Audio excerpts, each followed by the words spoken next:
उत्तराखंड में लोकसभा चुनाव अपने चरम पर है। ऐसे में भारतीय जनता पार्टी और कांग्रेस दोनों ही रस्साकशी में लगे हुए हैं। दोनों ही पार्टियों के स्टार प्रचारक उत्तराखंड पहुंच रहे हैं।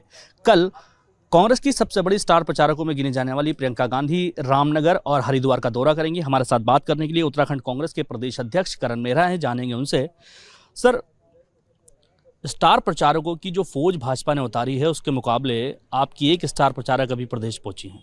देखिए, हमारी एक स्टार प्रचारक ही उनके हजारों स्टार प्रचारकों से भारी है, क्योंकि वो उस परिवार से आती है जिसका उत्तराखंड से सीधे ताल्लुकात हैं और यहाँ के दुख सुख में वो लोग रहते हैं। चाहे अंकिता भंडारी का मर्डर हुआ हो, उसमें इसी परिवार ने पूरा एक दिन भारत जोड़ो यात्रा में अंकिता के न्याय को समर्पित किया था।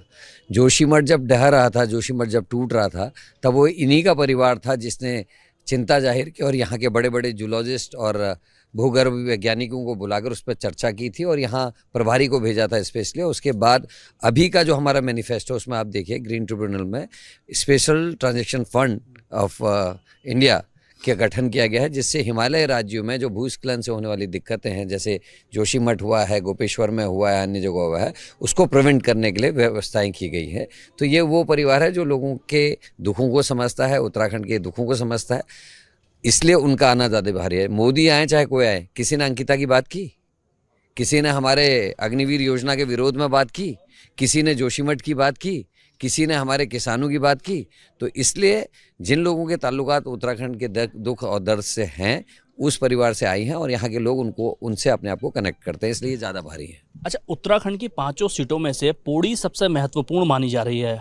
कांग्रेस भी इस पर काफ़ी फोकस कर रही है। ऐसी क्या बात है कि कांग्रेस केवल पौड़ी को इतना टारगेट लेके चल रही है? लगातार पौड़ी पे आपके स्टार प्रचारक पहुंच रहे हैं, आप लोग भी लगातार पौड़ी को घेरे हुए हैं, क्या बात है ऐसी? देखिए, ऐसा कुछ नहीं है। पौड़ी में हम बेहतर स्थिति में हैं, क्योंकि पौड़ी में अंकिता भंडारी मर्डर केस हुआ है, चमोली में 17 लोग करंट से मरे हैं, वहीं जोशीमठ की घटना हुई है और नज़दीक में ही केदारनाथ में सोने की चोरी, जिसकी जांच मोदी जी ने नहीं बैठाई, और अग्निवीर का सबसे ज़्यादा प्रभाव हमारे पौड़ी सीट पे है। लेकिन हम 5 सीटों में बराबर मेहनत कर रहे हैं और 5 सीटों में रिजल्ट आप देखिएगा बहुत अच्छा और कांग्रेस के पक्ष में आने वाले हैं। और पौड़ी के अलावा कल मैडम तो हरिद्वार के रुड़की में भी मीटिंग कर रही हैं। तो आप लोगों के नज़रिए से कुछ और बात है, हमारे नज़रिए में हमारे लिए 5 सीटें महत्वपूर्ण हैं और गणेश गोंदियाल जी बहुत बेहतर चुनाव लड़ रहे हैं, इसमें कोई शक नहीं। टिहरी पर जो भारतीय जनता पार्टी की कैंडिडेट हैं इस समय, महारानी राज्य लक्ष्मी शाह, उनका बड़ा विरोध देखा जा रहा है। कुछ सैनिकों ने उनका विरोध करने की कोशिश की, जिसके बाद उनके साथ धक्का मुक्की भी हुई। तो ये मामला काफ़ी चर्चाओं में है और कांग्रेस भी इसको काफ़ी प्रमुखता से उठा रही है। अगर इतनी ही खराब स्थिति थी वहाँ पर, तो कोई मजबूत कैंडिडेट आप क्यों नहीं दे पाए उनके सामने, ताकि उस चुनाव को भी आप मजबूती से लड़ पाते? नहीं, आपको कैसे लग रहा है कि हमारा कैंडिडेट कमज़ोर है? सीनियर हैं, 2 बार के विधायक हैं, 2 बार के मसूरी से चेयरमैन रहे हैं, क्रिकेट एसोसिएशन में वो हैं, तो कमज़ोर कैंडिडेट नहीं है। और उनको आप अभी कमज़ोर मान रहे हैं, लेकिन गांव इलाके के लोग उनको अपना समझते हैं और उनकी जो पृष्ठभूमि है वो उस सीट में बहुत मुफीद है। और आप देखिएगा रिजल्ट जो है जोत सिंह गुनसोला के पक्ष में ही आएगा। अच्छा, एक आखिरी सवाल है मेरा। राहुल गांधी को लेकर के काफ़ी डिमांड है उत्तराखंड में, लेकिन राहुल गांधी के 2 दौरे होने के बावजूद कैंसिल हो गए। चुनाव काफ़ी करीब हैं, इससे पहले क्या राहुल गांधी उत्तराखंड आएंगे, या फिर राहुल गांधी ने इस बार उत्तराखंड से अपने हाथ खींच लिए हैं और पूरा जो है आपके ऊपर सौंप दिया है? देखिए, ये आपको लगता है हाथ खींच ले। प्रियंका जी कौन है? प्रियंका और राहुल जी में आप डिफरेंस कैसे कर सकते हैं? दोनों एक ही हैं और हमारे लिए दोनों उतने ही सम्मानित हैं और दोनों का बहुत बड़ा हाथ उत्तराखंड की डेवलपमेंट में भी है, यहाँ की सोच में भी है। और राहुल जी अभी तो दिन बचे हुए हैं, तो आप ये कैसे मान सकते हैं कि राहुल जी नहीं आ रहे हैं? एक बड़ा सवाल ये भी है कि जो 5 सीटें हैं आपकी, उन सीटों पर प्रचार को लेकर के बड़ी चर्चाएं हैं कि कांग्रेस का प्रचार काफ़ी कम हो रहा है, काफ़ी कम देखे जा रहे हैं कार्यकर्ता, और भारतीय जनता पार्टी के एक कार्यकर्ता घर घर तक पहुंच रहा है। तो क्या वजह है इसकी? देखिए, बिल्कुल गलत रिपोर्टिंग आप कर रहे हैं। मैं तो स्पष्ट कैमरे पे कह रहा हूँ इस बात को। इस बार बीजेपी का कार्यकर्ता कहीं दिख ही नहीं रहा है। इस बार दिख रहा है तो कांग्रेस का कार्यकर्ता दिख रहा है। जिनके सांसद 5-5 साल के कार्यकाल में, 10-10 साल के कार्यकाल में नहीं दिखे, उनका कार्यकर्ता किस मुंह से जाएगा? लोग पूछ तो रहे वो कहाँ है जिसको जिताया था। लोग पूछ रहे इससे पहले वाले को भी जिताया था, वो कहाँ है? नैनीताल में स्थिति यह है, दोनों सांसद जो रहे हैं उन दोनों की शक्ल नहीं दिखे लोगों ने। और प्रकाश जोशी हर घर हर इलाके में पहुंच गए हैं और हर कार्यकर्ता पहुंच रहा है। इस समय जिस तेजी से कांग्रेस का कार्यकर्ता कर रहा है, उस तेजी से बीजेपी का कार्यकर्ता ग्राउंड में कहीं नहीं दिखाई दे रहा है। नैनीताल से सांसद अजय भट्ट ने आपके प्रत्याशी के खिलाफ आरओ से शिकायत की है कि वो झूठा प्रचार कर रहे हैं हमारे खिलाफ, जबकि उनका कहना है कि मैंने 83,000 से ज़्यादा काम अपनी लोकसभा में किए हैं और उन कामों को गिनने के बजाय कांग्रेस के प्रत्याशी, उनका कहना है कि मैंने अपनी सांसद निधि खर्च नहीं कर पाया। ये तो कागजों में है कि सांसद ने अपनी कितनी प्रतिशत धनराशि खर्च की है।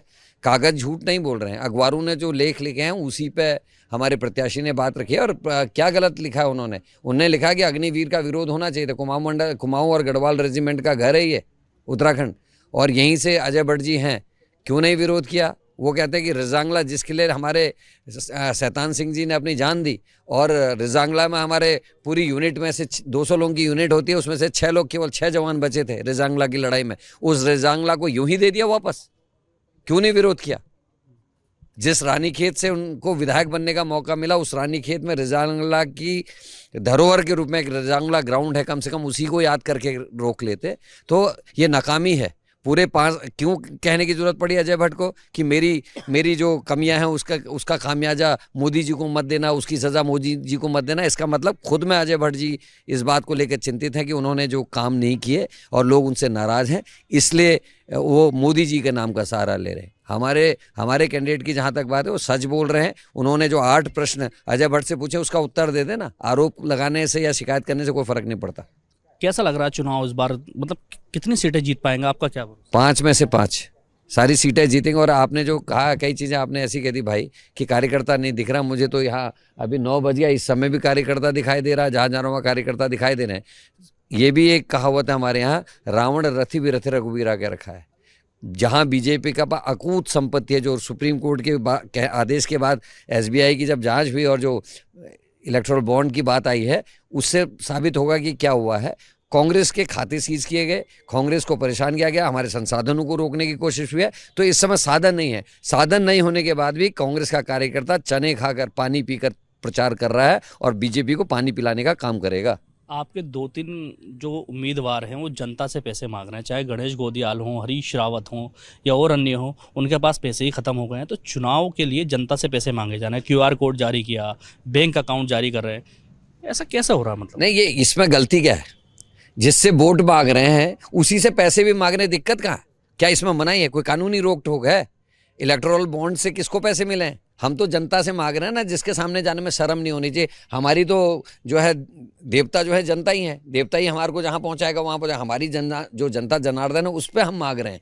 हम किसी कंपनी के ऊपर छापे मार के उससे पैसे तो नहीं ले रहे। हम किसी कंपनी जिसका मुनाफा 1 करोड़ रुपया, उससे 100 करोड़ तो नहीं ले रहे। हम सिलक्यारा की घटना, जिस कंपनी की वजह से उसकी कंपनी की जांच बैठी, रिपोर्ट आए बिना उसका काम दोबारा तो नहीं शुरू करा रहे। 56,000 करोड़ रुपये, 56 करोड़ रुपया लेके भाई कंपनी से पैसा खाना, सेठों के कर्जे माफ करके उनसे पैसा खाने का काम कांग्रेस नहीं कर रही। हम अपनी जनता से ही तो मांग रहे हैं। 150 रुपये कौन सी गलती कर रहे हैं? जो भाजपा के प्रत्याशी हैं पौड़ी से अनिल बलूनी, उनका कहना है कि कांग्रेस तुष्टीकरण की राजनीति करती है, हमेशा से हिंदू विरोधी रही है, सनातन धर्म की विरोधी रही है। जुम्मे की नमाज आपने घोषित की, मुस्लिम यूनिवर्सिटी की बात कांग्रेस ने की। उनका कहना है, उनका तो सीधा कहना है कि हम लैंड जिहाद के खिलाफ काम कर रहे हैं और लगातार करते रहेंगे। तुष्टीकरण की राजनीति कांग्रेस करती है। देखिए, ये छोटी सोच है। 4x6 की मज़ार हटाकर क्या साबित करना चाह रहे हैं? मैंने खुद आरोप लगाए थे, देहरादून नगर पालिका में बड़ी बड़ी ज़मीनों में कब्जे हुए नाम लिया और बीजेपी के पार्षद ने जानकारी दिया, सूचना के अधिकार पर निकाल के। क्यों नहीं खाली करा रहे? लैंड जिहाद ये कहते कि कब्जादारी से हम ज़मीन खाली कराएंगे, समझ में आता। नाम लैंड जिहाद क्यों? ये किसकी मानसिकता है?